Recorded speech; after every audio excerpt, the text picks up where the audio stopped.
The Pultec EQP-1A is a passive tube-style equalizer that features a low shelf filter and mid to high frequency bell filter along with a high shelf attenuation filter. You can boost and attenuate the low shelf simultaneously and get unique sounds due to the frequency bands not being the exact same. The boost is slightly lower than the attenuation, so this makes it especially useful for getting fat kick drum sounds that don't sound too muddy. Besides great bass sounds, the EQP-1A is also known for its airy high-end boost. It was originally designed to be a program equalizer, meaning for the mix bus, and you can certainly use it for that purpose, but many equalizers such as the GML 8200 and Prism Mazalek MEA2 have taken its spot over the years.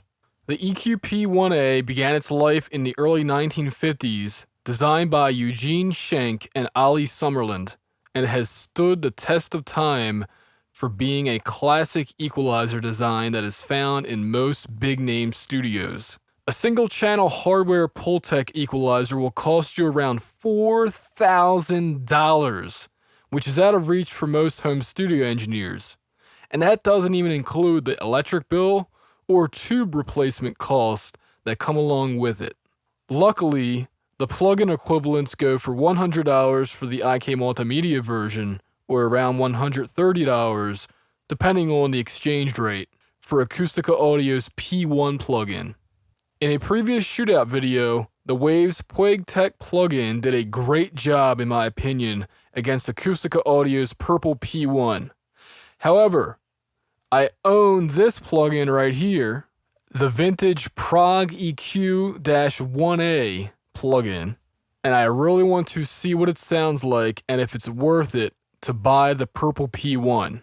For my wallet's sake, I'm hoping the answer is no, and that it does just as well, if not better, than the Pultec, but we're going to find out. This video is going to be shorter than the other Shootout because I want to focus just on a few instruments that I know the Pultec equalizer is good for. So right now I'm going to set my microphone to the side so that I can focus on mixing, but at the end I'll speak again to give my thoughts on what I just heard.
Alright everyone, after giving these plugins a good listen, I'm going to say that, in my opinion, the IK Multimedia, what's this called again? The program, it's a long name, program EQP-1A. Actually, it's technically called the Vintage Program EQ-1A. It's not as good as the Waves Pultec.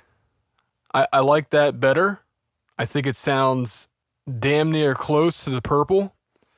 So, in the order from 1 to 3, this is in last place. It just doesn't have the weight. It doesn't have the sweetness. But it doesn't convince me to buy this because I already own this plugin. But if I didn't already own this, I would certainly buy this because, again, it does something to kick drums that other equalizers can't do.